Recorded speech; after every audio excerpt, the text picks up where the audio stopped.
Good morning. In a dramatic shift in international policy, United States President Donald Trump announced his intention to reinstate suspended sanctions on Russian oil exports. This declaration came during the G7 summit held in Evian, France, as part of a broader strategy to increase pressure on Moscow amidst the ongoing Ukraine conflict. The G7 leaders have reached a consensus to intensify restrictions on Russia, particularly within the energy sector, aiming to curb Russia's influence. While these decisions unfold in Europe, attention shifts back to the United States, where California Governor Gavin Newsom has come under scrutiny. Newsom claims to be the target of what he calls a personal vendetta by President Trump.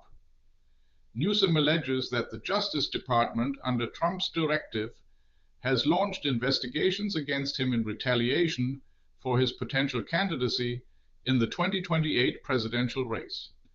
Governor Newsom insists that these actions are politically motivated and part of a broader pattern where Trump's administration weaponizes governmental agencies against his political adversaries.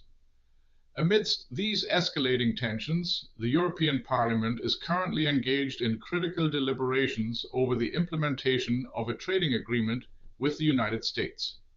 At the core of this agenda is the temporary elimination of European tariffs on American industrial products, contingent upon President Trump's decision regarding American tariffs on European goods. President Trump set a firm deadline for the European Council, demanding formal approval by July 4th for the new legislation to take effect. This agreement was brokered by European Commission President Ursula von der Leyen and Trump last year, but its prolonged implementation has raised concerns and discontent in Washington. Meanwhile, the United States faces another pressing issue: a significant depletion of its strategic oil reserves amid the ongoing Iran conflict.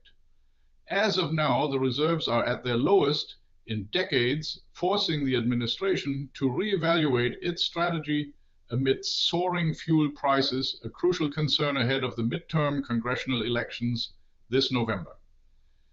In efforts to address this, President Trump claims to have brokered a provisional deal with Iran aimed at resolving the conflict and alleviating the oil crisis. However, many details of this agreement remain unclear, with international energy agencies cautioning about potential fuel shortages should the situation persist unchecked. Furthermore, Trump recently held what he described as very good conversations with both Russian President Vladimir Putin and Ukrainian President Volodymyr Zelensky. While no specifics were disclosed, Trump optimistically suggested that both leaders seemed open to resolution, hinting at possible diplomatic advancements in the protracted Ukraine-Russia conflict. These developments highlight the intricate web of geopolitical challenges President Trump navigates as he balances international pressures with domestic political concerns. The decisions made now may set the stage for the upcoming United States elections and reshape the global energy market landscape. If this story matters to you, hit subscribe and the bell so you never miss the German perspective. Now tell me, what's your take? Drop it in the comments.